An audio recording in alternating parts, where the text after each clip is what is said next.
Welcome, one and all, folks. You know why you're here. AEW All Out 2021, and of course, we've got to ask ourselves what just happened. It was a good show. It was a solid show, and we will dive into each and every match. I'll give you my my grade rating, and just how I feel about the match and how about the show overall. So let's just dive into it, right? So we had the buy-in, aka the pre-show, and we had Orange Cassidy, Chuck Taylor, and Wheeler Yuta in the Jurassic Express taking on Matt Hardy, Private Party, and TH2. Jurassic Express were kind of just thrown into this feud. They're not really feuding with anybody after losing at the tag team tournament. This is mainly coming down to Matt Hardy and Orange Cassidy. It's a solid affair. Luchasaurus dominated early, using his size and his strength to overpower his opponents. And the momentum shifted once Private Party got involved. They kind of controlled the match. Of course, as Simon Miller likes to say, the tag team klaxon sounded and the action broke down, because that's just what happens in tag team matches. Chuck Taylor, Wheeler Yuta, Angelico, and Jack Evans all landed their signature moves. It ended up coming down to Jurassic Express with TH2, and in the end, Jungle Boy tapped out Angelico to the snare trap. So your winner are Jurassic Express, Wheeler Yuta, Chuck Taylor, and Orange Cassidy. It's a C+ rating. Not really any story involved. This is mainly just used to move the narrative of Orange Cassidy and Matt Hardy together. Just move that forward. This is just a match to send the crowd home happy. I would have liked for another match to be on the pre-show. Most likely, Big Show, Paul Wight, and QT Marshall, but that's okay. But that was the first match, and then we move into the main show. So our first official match of the evening was Miro defending his TNT championship against the Mad King, Eddie Kingston. This feud really came out of nowhere. They needed a way to get Miro on the pay-per-view, and Eddie Kingston was available. Eddie is a solid opponent. And for all intents and purposes, this was a slobber knocker of a match.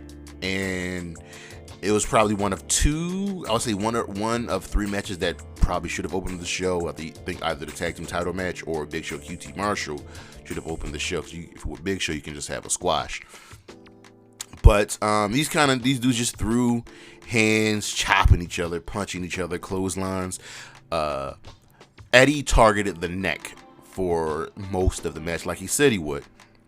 There's a point in the match where one of the covers comes off the turnbuckle, and Eddie wants to ram. He wants to ram Miro's head into it, and the referee blocks it, stops it, and not inadvertently, Miro gives Eddie a low blow. Hits a couple macho kicks, and that's the match. It gives us a potential rematch. I'm perfectly fine with that. I'm going to give this a B-. It was a solid affair. Next up, we had Eddie's best friend, one of his best friends, John Moxley, taking on the legend Satoshi Kojima. Kojima's 52, 53, and dude can still go. He is a former IWGP heavyweight champion, but Mox was never going to lose his match. He just had to help make I'm not going to say help make Satoshi, because Satoshi doesn't need help. They just had to make this look good, and it did. These guys, chops, clotheslines, move for moves. It was brutal, and I really, really enjoyed it. Mox won with the paradigm shift, and it wasn't easy. But after the match, Minoru Suzuki came out. So once again, the Forbidden Door is back open. Now remember, Moxley was supposed to face Tanahashi. So now he's faced Kojima. He's going to face Suzuki on Dynamite. At some point, he's got to face Tanahashi. Suzuki and Mox kind of threw some chops and punches at each other, and in the end, Suzuki locked in that rear naked choke, transitioned to the Gotch power driver, and he walks out. The match overall between Mox and Kojima gets a B. It was cool. It was not pretty, wasn't flashy, it was physical. And I like that Suzuki got a thunderous ovation because he is a legend, to say the least. Then we get to the match that I hated the most on the evening, and that would be Britt Baker defending her AEW Women's World Championship against Kris Statlander. And here's why I hated this match. For the most part, Britt Baker dominated. She dominated this match. For all intents and purposes, Kris Statlander jobbed out to Britt. And in no universe, known or unknown universe, would Britt Baker be able to dominate Kris Statlander. Kris got in some offense. They even wasted a moment where Orange Cassidy got out of character and was shouting encouragement at Kris, because our OC stayed at ringside because Jamie and Rebel were at ringside. So they wasted that moment just for Kris to lose. That's the problem with AEW's women's division, is that they elevate Britt Baker above everybody else and no one can match her. And it's not good. She's not good for the division. Britt even hit a Pittsburgh Sunrise. She dominated this match. Dominated the match, and I just didn't like it. So for me, the match gets a C-. I hated this match. I absolutely hated this match. Kris deserved better. She honestly did. And now we have the match of the evening. The match that you knew was going to be the match of the evening. Nothing was going to top this one match. And they put it right in the middle of the show. And of course, I'm talking about the AEW World Tag Team Championship match. The Young Bucks defending against the Lucha Brothers in a steel cage match. Penta and Ray entered to some just a really good entrance. Some guys rapping their theme. Penta and Ray were wearing headdresses. They were decked out. Young Bucks followed with the usual shtick. And the one thing I like about AEW is when they have a stipulation, they stick to it. So when there's a steel cage match in AEW, you cannot. The only way to win a steel cage match is by pinfall or submission. That's it. There's no climbing the cage, and no one's allowed to enter the cage. So the Bucks didn't have the Good Brothers, Brandon Cutler, or Nakazawa, yeah. Of course, Don Callis stayed on commentary. There was nothing pretty about. Actually, no, take that back. There was a lot of things pretty about this match, but the action was quick. It was just move, because that's how the Lucha Brothers go.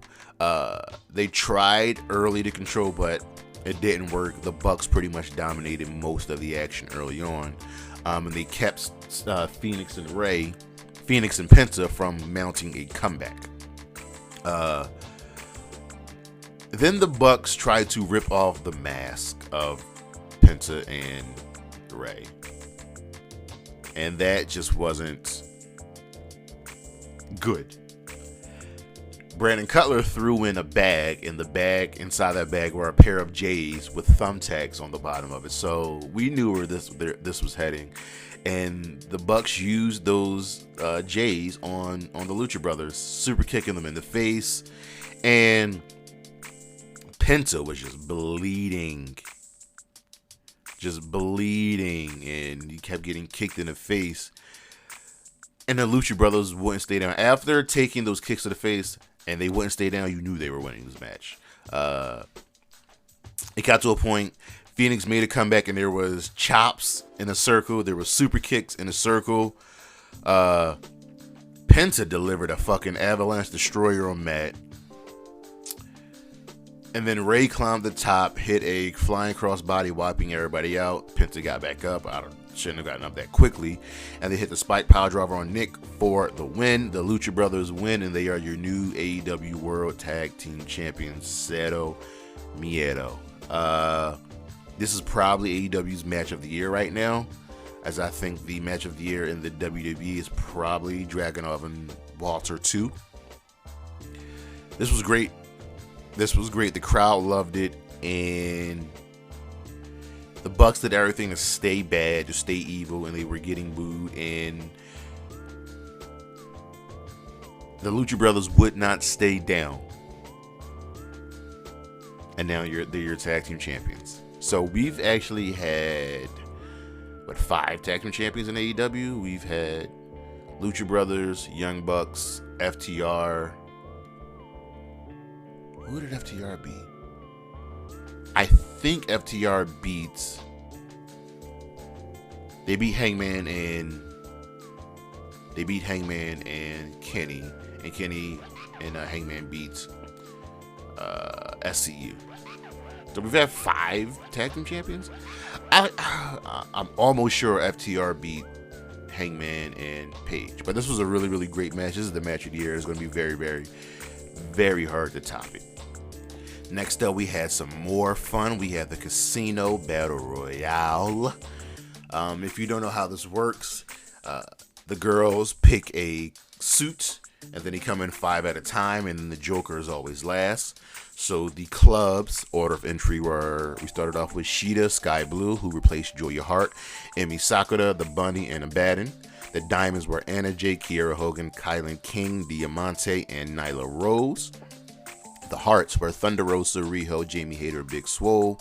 The Spades were Ty Conti, Red Velvet, Layla Hirsch, Jade Cargo, and Rebel. And the Joker was a debuting and now all elites, Ruby Soho, formerly Riot.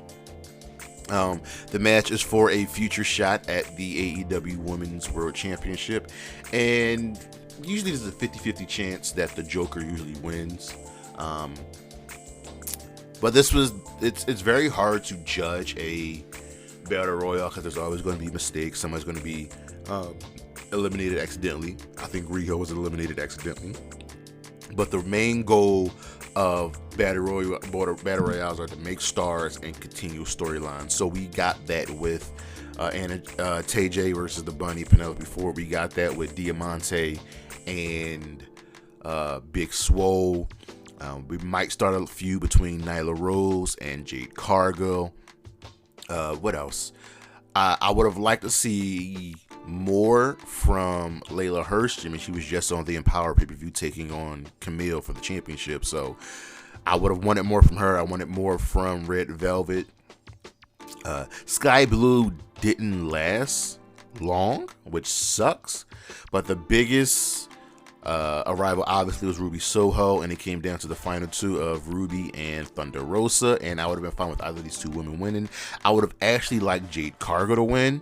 I feel like they're just waiting to let her bust through that door, but it came down to Ruby and Rosa, and Ruby wins.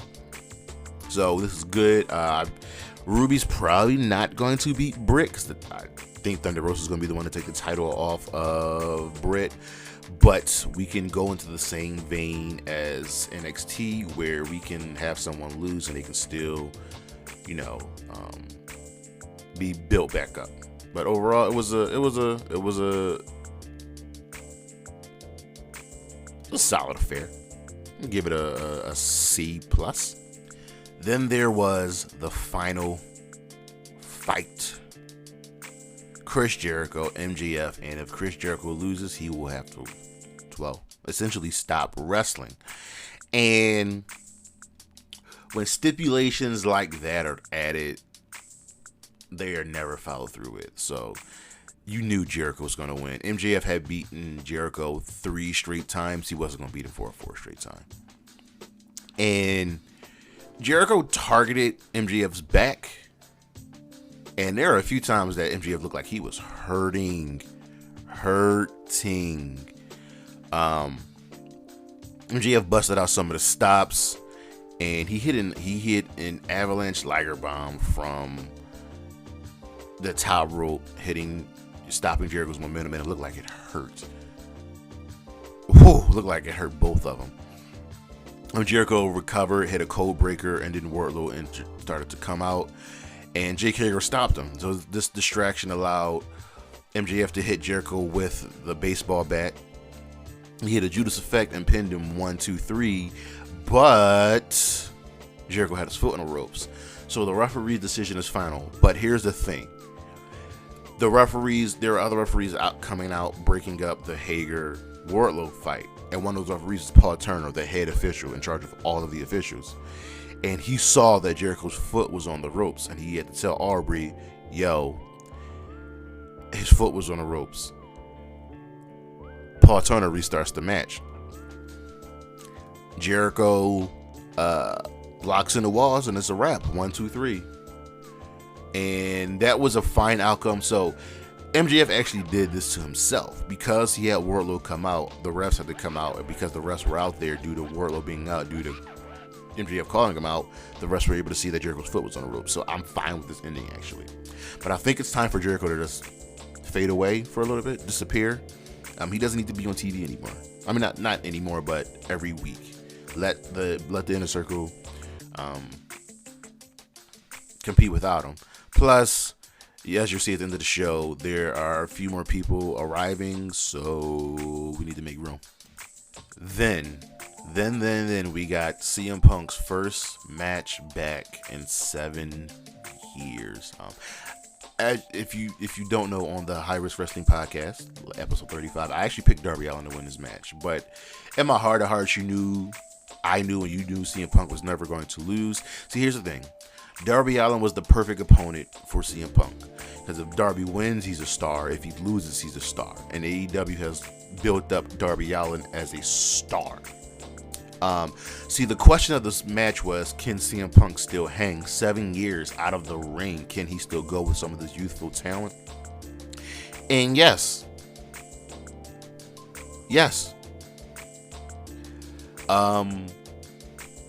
Punk didn't look sluggish. He looked good. He actually had new ring gear. He's wearing long tights now, no more trunks. Black with the red stars, blue trim. And Punk has shown that he still got it. He doesn't need to wrestle every week. He doesn't need to wrestle every month. And he wins with the GTS. This was special. This was very, very, very special. And we got an organic moment of Sting coming out, and they help elevate Darby Allin. Darby Allin left this match looking like a star. That's why I said he was the perfect opponent, because he could lose this match and be perfectly fine. If you look at some of the matches that Darby has lost, he's still come out looking good on the end through no fault of his own. Darby was always going to fight back in this match, which he did, but Punk, being the veteran, was always able to have an answer because he's just smart. You knew what you were getting. Actually, no, you didn't. I'm sorry, you didn't know what you were getting. And that's what made this match very, very good. Paul Wight, QT Marshall, this match could have been skipped, put on the pre-show, could have opened the show. This match didn't need to go for the length that it went. We got no explanation on why the Gun Club turned on Paul Wight. Maybe we'll find out on Dark or on Dark Elevation. This was just to show that Big Show could still go, but he's still clearly not right. Paul's better used backstage and on commentary. That's all I got to say about that. And then we have the main event. Kenny Omega defending his AEW World Heavyweight Championship against Christian Cage, the Impact World Champion. You knew Christian was going to lose. That's why they had Christian beat him for the Impact Championship. But here's what we got. We got Christian showing why he's still one of the best in the business. A very committed and underutilized and undervalued and underappreciated talent. Like you would have thought it was crazy that they would have Christian main event the show and not a specific cowboy. See, I think they're saving that. So there was an early flurry by Christian, but for the first beginning half of the match, Kenny put him through a table with a stomp. Just controlled it, hit some V-triggers, snapdragons, another V-trigger. He was killing Christian, and then Christian was able to spear Kenny through a table, speared them through the back, and then speared him through the front, but that wasn't enough. Kenny hit a ripcord V-trigger. Wasn't enough to put Christian down. Christian answered with a kill switch. Wasn't enough. Finally, they were on the top rope. And I thought Christian was dead because Kenny hit it with an avalanche one-winged angel. 1, 2, 3, that's a wrap. Christian's done. So this was still a very, very good match. A very solid affair. Gets an A. Kenny cuts a promo. The Elite come out to just beat up Christian, and the Jungle Express try to come out. Wasn't working. And then Adam Cole, baby, shows up. And you got to pay attention to when people show up. He came out of the heel tunnel, so you knew he was not helping the Jungle Express. And then he cuts a promo. Like, y'all, you think I would turn on these my boys? We go way back. But then Flight of the Valkyries plays. And then Bryan Danielson walks out with the Trap remix. And Jungle Express and Christian Cage fight off the Elite. So in one night, we got the return of CM Punk. Some really good matches. One match I absolutely hated, and the AEW debuts of Ruby Soho, Bryan Danielson, and Adam Cole. Bang bang. This was good.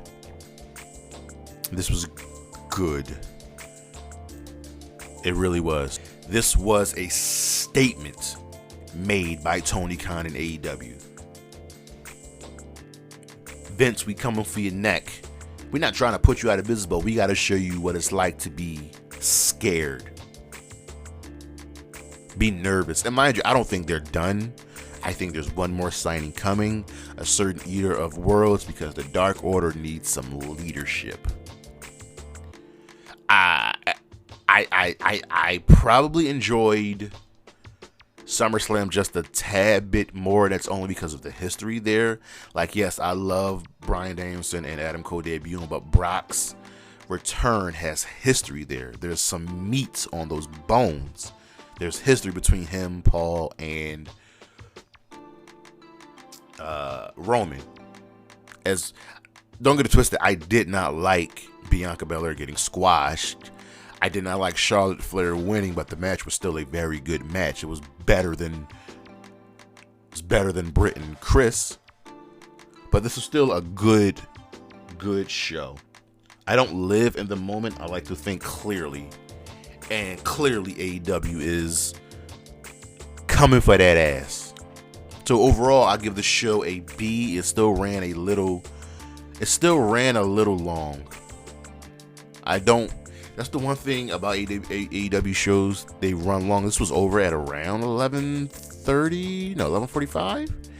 And it didn't need to be like that. I think you could have moved Big Show to the pre-show. That would have cut out that time. Jericho and MJF could have been a little bit shorter. Same thing with Punk and Darby. But overall, this was a quality show. And ladies and germs, that is what just happened. Come back this Saturday for the High Risk Wrestling Podcast as we take a look at the WWE and see if they really have made any new stars. because AEW surely has.